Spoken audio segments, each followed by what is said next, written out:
Hey, it's Scott with Robert's Tree and Lawn Service coming to you from Bristol, Tennessee here in Ridgedale subdivision.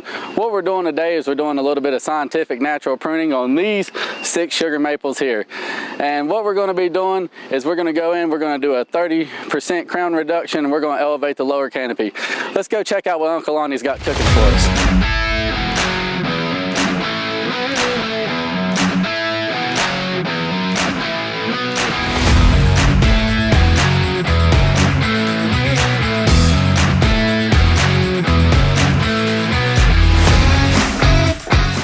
Alright, now we're down here taking a look at this tree. It looks like in the meantime, Lonnie and Jesse's done switched the buckets, but either which way, here at Robert's Tree and Lawn Service, all of our arborists know what they're doing. So, take a look at Jesse. As you can see, he's going in, he's reducing that crown back. We're removing about 30% today. He's just bringing it down to the next lateral. So what we're doing is if you're looking at a branch, you want to remove that terminal bud, which is the end bud. It's got apical dominance over that whole limb, so when you remove it back to the next auxiliary, it's going to let that auxiliary become dominant, and it's going to be able to perform compartmentalization at the end of that branch and seal and heal itself back, which is why we're doing scientific natural pruning. If you go in and do heading cuts, kind of if you look down there where we got a little line clearance going on, what they did is when they cleared for that power line, they did line clearance, so they did directional pruning. They didn't necessarily do that on that one. They actually went in and made some heading cuts, and whenever we get down under that tree, we'll talk more about that then. But as for now, let's just kind of take a look and see what Jesse's got cooking for us over here on this tree.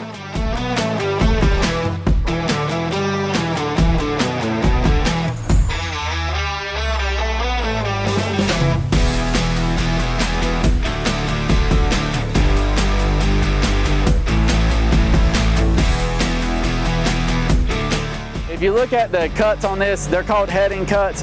When you reduce down to a heading cut, you surely don't care about, the health of the tree overall. Whenever you cut down to this, you cut all the branches off a tree, and that's what we're trying to avoid. The tree gets its energy through sunlight, through photosynthesis. By going in and removing all of them branches, you're removing all the leaves off the tree, so therefore it can't collect energy from the sunlight. So what the tree does instead is it sends all the energy that's stored in the trunk of that tree up to them heading cuts, and you get these little water sprouts start shooting out everywhere, and that's called epicormic shoots.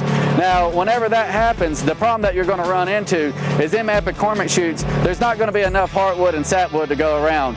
So the branch to tree attachment is just going to be very weak, and it's going to end up rotting out, during that process of trying to heal itself up and then branches growing. So in the long run, you're going to end up creating more problems.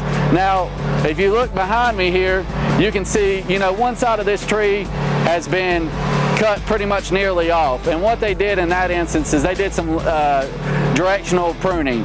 And what you do is directional pruning, they do it a lot in line clearance, and what they're trying to do is prune that tree back to a lateral so that it actually grows away from that power line. And if you can look at that tree, you can see, with the way they've got everything directed, it's not going to go back towards the power line.